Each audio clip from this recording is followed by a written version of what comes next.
Hello বন্ধুরা, তো তোমরা সবাই কেমন আছো? আশা করছি অনেক ভালো আছো আর আমিও অনেক ভালো আছি। তো আজকে হলো পৌষ পার্বণ আর তোমাদের সবাইকে জানাই শুভ পৌষ পার্বণ। তো সকালবেলায় ঘুম থেকে উঠে আগে একটু গরম জল করে নিয়ে মেয়ের মুখটাকে ভালোভাবে মুছে দিচ্ছিলাম একটা টিস্যু দিয়ে।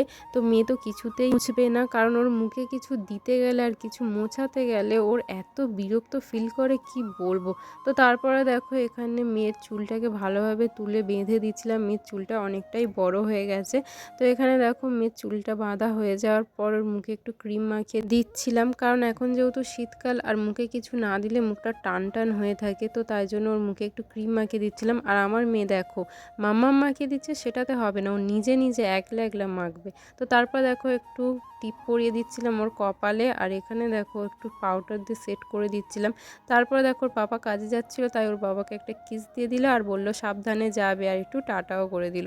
আমার মেয়ে এখন এতটাই বড় হয়ে গেছে, ওর বাবা যখন কাজে যায় ও তখন বলে যে সাবধানে যাবে। অতটা বোঝা যায় না, কিন্তু আমরা বুঝতে পারি যে ওই কথাটাই বলছে।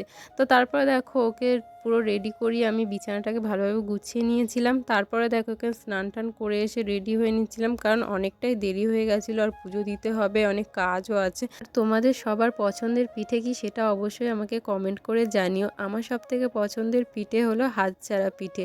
আর অনেকে আবার বলে ওটাকে সরু চাগলি, কিন্তু ওটা হাত ঝেড়ে ঝেড়ে করে বলে আমি ওটাকে হাত ঝাড়া পিঠেই বলি। তো এখানে দেখো আমার ঠাকুর ঘরে পুজোটা দেওয়া হয়ে গেছে, আর ঠাকুর ঘরে অনেক কাজ ছিল, তাই আমি কোনো ভিডিওর ক্লিপ নিতে পারিনি। তো ঘরে এখানে আমি কার্তিক ঠাকুরকেও খেতে দিয়ে দিয়েছিলাম। তারপর দেখো একটু দরজার কাছে আলপনা করে দিয়েছিলাম। আর এখানে দেখো আমি পুরো ঠাকুর ঘর থেকে উঠোন পর্যন্ত পুরো আলপনা দিয়েছিলাম। আর দেখো দেখতে কত সুন্দর লাগছে, চালের গুঁড়ো দিয়ে দিয়েছি তো তাই সাদা ধপধপ করছে। আর দেখো তুলসী থানের কাছেও দিয়ে দিয়েছিলাম। তারপর মা খোলা জেলে পিঠে করতে শুরু করে দিয়েছে। আর শ্বশুর শাশুড়ি মারা গেলে নাকি প্রথমে ওনাদেরকে এই পিঠেটা দিতে হয়, তারপরে নাকি সবাইকে খেতে হয়। তো মা দেখো এখানে দুটো পিঠে বানিয়ে নিয়েছে, আর এখানে ওপর দিয়ে গুড় ছড়িয়ে দিয়েছিল। তো তারপরে দেখো আমি আর মা আমরা দুজন মিলে পিঠেটা দিয়ে এসেছিলাম।